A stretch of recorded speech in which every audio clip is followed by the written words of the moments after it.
Hi, everyone. This is David Cohen, and I'm here with my amazing co-host, Brad Feld. And this is the Give First podcast. And in the startup world, Give First means simply trying to help anyone, especially entrepreneurs, without any expectation of getting anything back. So we'll be talking to mentors and founders about what Give First looks like in action and how it makes great entrepreneurship possible.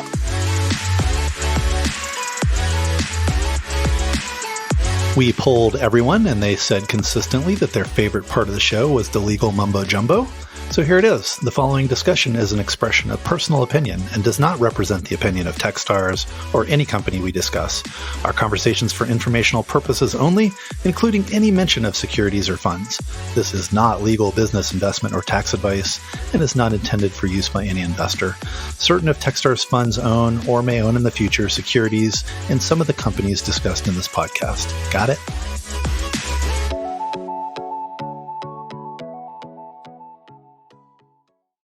Welcome back to the Give First podcast. I'm your co-host, David Cohen. Brad Feld is somewhere around here. Don't know exactly where. But we have an amazing guest today. It's actually one of Brad Feld's partners, Jason Mendelson. Welcome to the show, Jason. Thanks for having me. Jason is a managing partner at the Foundry Group and is the co-author of Venture Deals, among many other things, including being an amazing musician.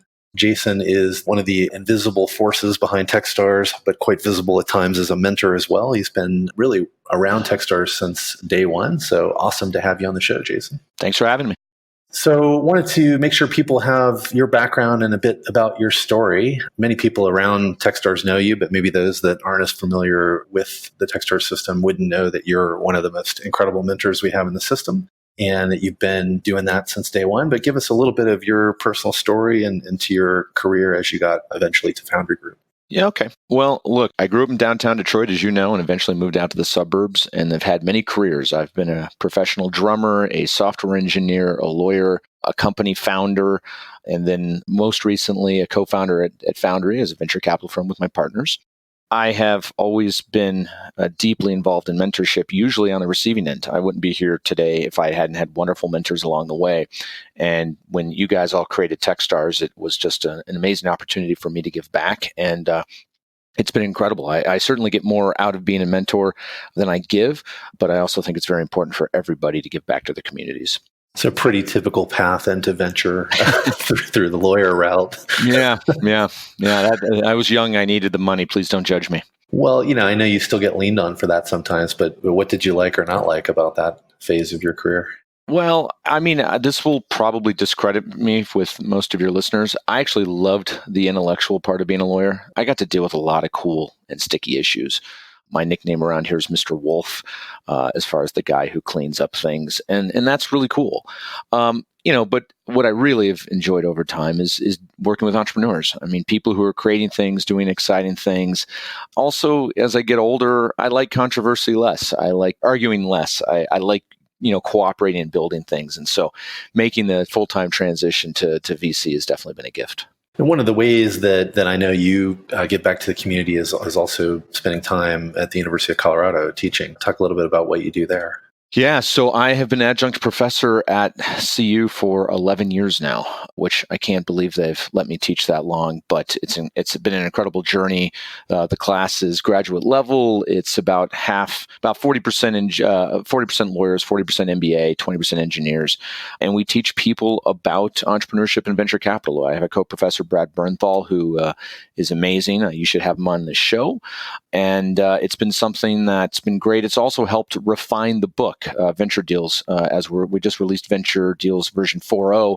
A lot of those refinements have come from the classroom as we're teaching the subject material and figuring out ways to make the material better. Adjunct professor, I think the adjunct means not real. Is that the definition of that? Adjunct means, yes, not real. I'm invisible. I don't get paid. I do get a parking pass. So, you can be jealous. I can go park at CU's campus for free anytime I want. I wonder if you can use that for football games. That would be pretty good. Yeah, no, guess what? They're smart enough. They exclude football games. But thanks for rubbing that in. I appreciate it.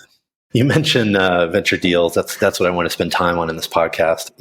Venture Deals is very widely known in the venture community and the startup community as really an incredible resource. And to me, it's just a massive example of give first. I mean, you guys, y'all don't need to be writing books to earn a living. You're writing books to share your knowledge and help people learn and succeed. So talk a little bit about what Venture Deals is and where the idea came from. So Venture Deals, How to Be Smarter Than Your Lawyer and Venture Capitalist, that's the full title, is basically everything that Brad and I know about raising a round of venture capital financing. And it's slanted toward the entrepreneur. And that doesn't mean it's not applicable for VCs or lawyers or other folks. But this was about 10 years ago at this point, where we were together and we were really frustrated. We were doing a deal and together, and things were just way too hard. And we realized we weren't fighting with the entrepreneur on the deal. We were fighting with the entrepreneur's lawyer, who was clueless and didn't understand what really mattered. And we were fighting with the other VC that was going to co-invest alongside of us. And everybody was telling us we didn't know what the hell we were doing. And we were making this thing too simple and how these things should be more complicated. And we were just like, no way. So Brad said he was going to start a blog. I said, that's stupid. Who would ever want to read a blog? So he got that one on me and said, why don't we do a series blowing up all these myths about term sheets?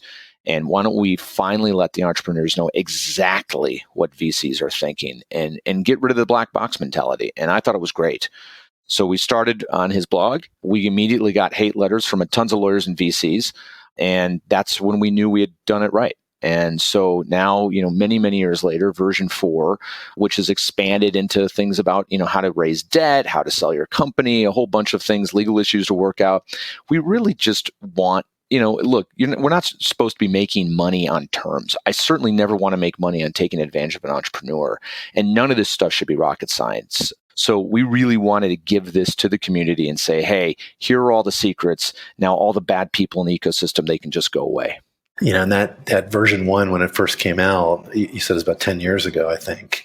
I don't even know when it was. Yeah. That was really at a time when there was a lot of mystery around startups and venture capital specifically. And, there was a wave of people who started blogging and really demystifying it and saying, it doesn't have to be this complicated. Let me explain it to you. And this was, to me, sort of the quintessential example of that, right? It was putting information out into the world that was otherwise very hard to get, first by blog, and now in this really amazing organized way. Yeah, I appreciate you saying that. And by the way, as a little plug for Venture Deals 4.0, we actually rewrote the entire book.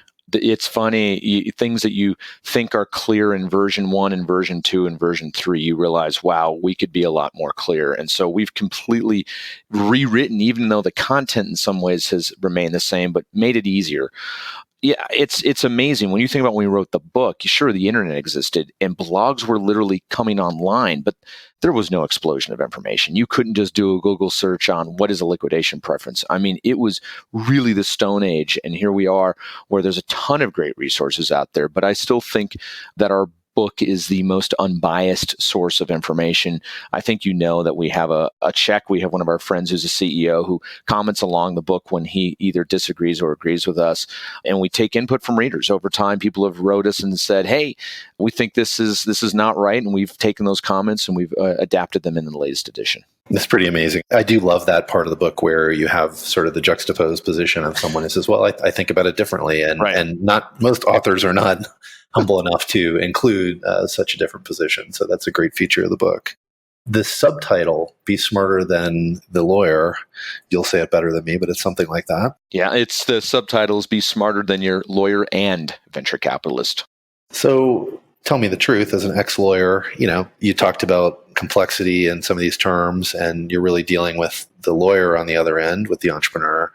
Are they purposely trying to make it complicated, or do they just think that's what's right?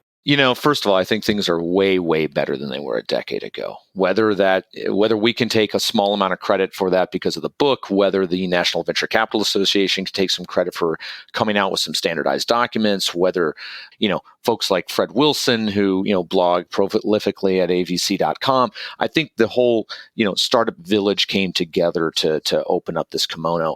So I think that, if you look at the lawyers these days, many of them have gotten a clue, but there's still some who haven't. And the ones who haven't have different motives. And some are trying to actually run up their bill and make it more complicated. Some actually don't have the experience to know what matters and what doesn't. And so they're going to negotiate every term. And then there's a lot of lawyers that don't do venture financings on a day-to-day basis who have a different mindset. Maybe they do mergers and acquisitions. Maybe they do IPOs. Maybe they do litigation. These winner-take-all situations that they're used to, they bring that mindset to the venture capital world, and it's not appropriate. And that can cause angst, over complexity and high bills. So today for entrepreneurs, everybody lives in amazing times where you can get this information. And, really when you stop for a moment and just think about the contribution that Foundry Group and you personally have made to that information availability, Brad's written other books, you've got startup communities, you've got Do More Faster, you've got venture deals. It really is an incredible give to the community. And again, I know you don't do it for the proceeds on the book. You do it to share that information and get it out in the world. So a huge thank you from the startup community for even creating this thing in the first place. I want to ask about the course. You guys also have an online course that is sort of a companion to the book. Talk about how that works and how maybe people can get involved with that. Yeah, so the course that originally was born out of the Kauffman Foundation that you guys are now at Techstars running was sort of an idea of how do we bring the class that I teach at CU, a small piece of that, to a bigger audience. So the class that I teach at CU is 28 classes. It's the book plus, 80% more. And it's everything I know. And I get to infect 60 to 70 students a year on that. And over 11 years, it's starting to become real numbers as they start to spread out through the United States and the world. The course is a scaled down version of that, but has many of the same concepts, topics. And it's not just the book. It's the book plus the color of if you were reading the book out loud with Brad and Jason. I love referring to myself in the third person. But it's how that works, and it's us teaching the subject material in our own words. And I think it's a great companion. We take questions. We do Ask Me Anythings that we have live. I've got one tomorrow, I believe, for an hour. And it's a way to interact with us and push us on things. Hey, I don't understand this. Or, hey, I was told something else. Or, hey, it's different in my geography, or whatever it is. We've been doing this for 50 years collectively now, Brad and I, which dates us horribly. And, we're always up for a good discussion. And that's part of what the class is. It's supposed to be an online discussion. Awesome. So it's sort of some real-time stuff in combination with extra content around the book. How do people get access to that? Can anyone go and take that course? Yeah, and it's free too. You guys have done a great job. Speaking of Give First, you've taken over that course. You've taken over the platform. You guys promote it and run it. It's been absolutely wonderful. I'm glad that it's still out there, because I think this year alone, we've got over 4,000 people signed up. So, at this point, we're talking tens of thousands of people have taken this course, and I'm very proud of it. I'm very proud that it's free, and I'm very proud that you guys are our partner in that.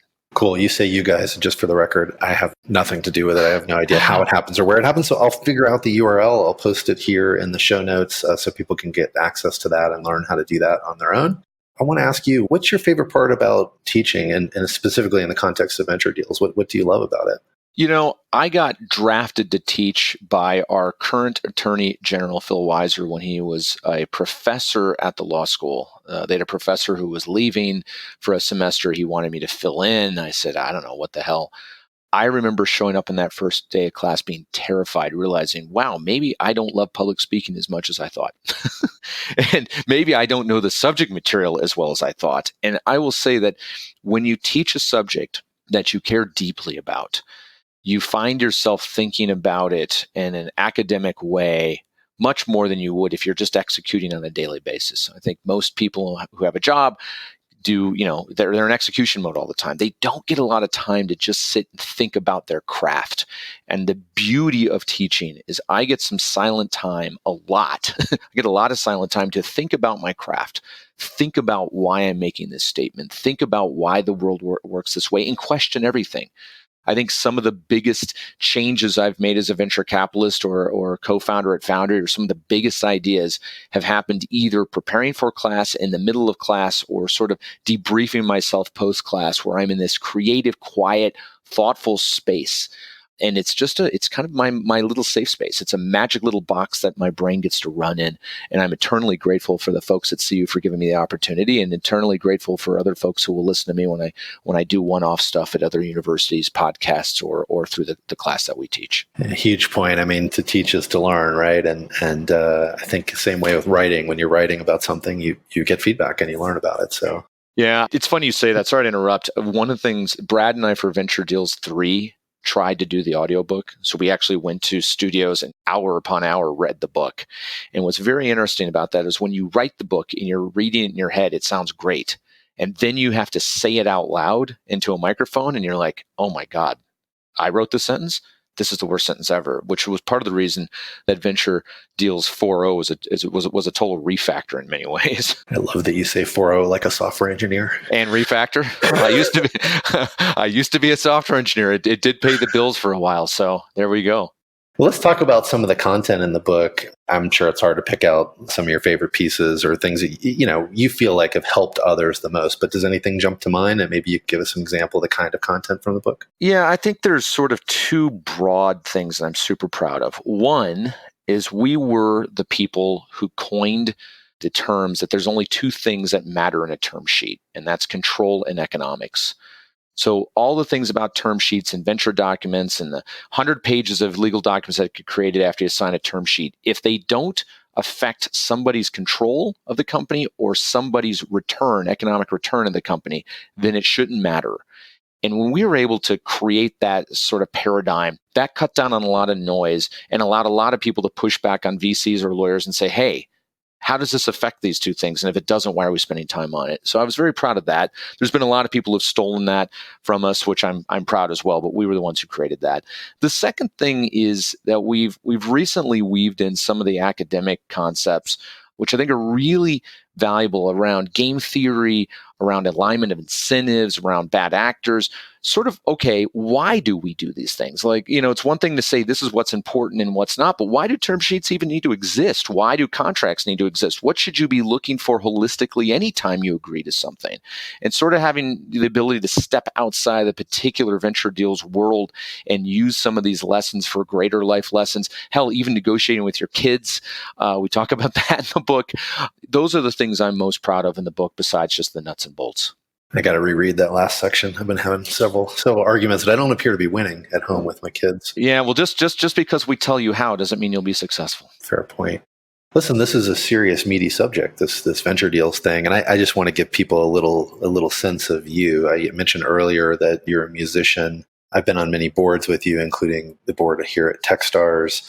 One of the most fun memories I have of you in the boardroom is not taking yourself too seriously. And we used to pick an artist, a musician, and make that the theme of the board meeting. And it was everybody's job to sort of chip in with the title of a song, that sort of had context to the part of the discussion that we have. So I love doing that with you. I love that you don't always take yourself too seriously, but also you can be very serious. So that's one of my fondest memories working with you. Well, just to rub that home, I was wearing my Hall & Oates t-shirt around town yesterday, and people were stopping me, and I thought of you because that was a particularly epic board meeting where we were only able to answer in Hall & Oates song titles. So I don't know if we could ever go for that again, but we could try. No, I think you're pretty out of touch on the whole topic. So, oh, people think we had this planned and we didn't. This is brilliant. All right. So, hey, at the end of each show, we also like to do a rapid fire. Uh-huh. We just want to ask you questions. We would like to get a 30-second answer back. Okay. Or less. Or less. Yeah. It doesn't have to be exactly 30. All right. But Jason, tell us a place in the world that you think everybody should certainly visit. Ljubljana, Slovenia. I've not traveled extensively over the world. Maybe I've been to 40 or 50 places, but I'm not a total world traveler. But there was something about Ljubljana, which was like Boulder, Colorado in Europe with no cars, great beer, and a nice water feature and cafes down the street. Sounds Ljubli. What about could be someone dead or alive, assuming they would be alive for the actual meeting. But if you were to be able to have dinner with any one person from history or currently, who would that be? It might be Jon Stewart. I actually got to meet him for about 10 minutes, and he was the quickest wit, smartest, charming person I had met, who was really, really funny. I think he would be a great dinner companion. I have a story about him just as a segue, not to one up your 10-minute meeting. I played basketball with him and his son. And after I finished playing basketball, I was told who it was. I had no idea. We were just shooting hoops. And my wife, Jill's like, did you know you were just shooting hoops with Jon Stewart? So that was kind of crazy. We were randomly at a resort in Hawaii with him. So awesome. Didn't actually talk to him because I didn't know who it was. We were just shooting around. Nice job there. Yeah. How about Rapid Fire, a nonprofit or a charitable organization that you want people to know about that you think is amazing? Defy Ventures. My wife is the chairperson in Colorado. I'm one of the co-founders of the Colorado Vision. We bring entrepreneurial education inside of prisons to transform their hustle into great life skills so that when they get out, they know what to do with their entrepreneurial mindset, which most people who end up in prison are entrepreneurs in their own unique way, but trying to transform that in a legal way. Very, very proud of what we do. Defy Ventures, Colorado. Thank you for supporting. Incredible organization. Last rapid fire question, something about my co-host and your co-founder that you can embarrass him with that you're willing to share. That I can embarrass him with. I could embarrass him to say that he should never be allowed on a bicycle because he doesn't have much balance. I could embarrass him by a whole bunch of stories, but what comes to mind is his generosity. Best story ever. I was a partner with him at an old firm called Mobius Venture Capital for many years and didn't get paid. And I just did it because that's what you do. And after working there for 20 years, he bought me a 1971 convertible orange Corvette Stingray. And so I'd like to embarrass him, but maybe I'll embarrass him about how generous and wonderful he is. And we'll go from there. I think that'll do the job.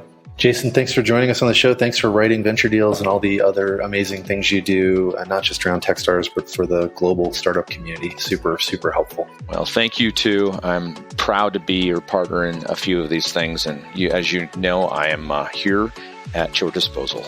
Jason Mendelson, everybody. Thanks, Jason. Thanks a lot for listening to the show today. We'd love to hear your feedback, ideas, or who you'd like to hear next on Give First. And please leave a rating and review, ideally a good one. And reach out anytime to podcasts@techstars.com or on Twitter, I'm @David Cohen. See you next time. Don't forget, give first.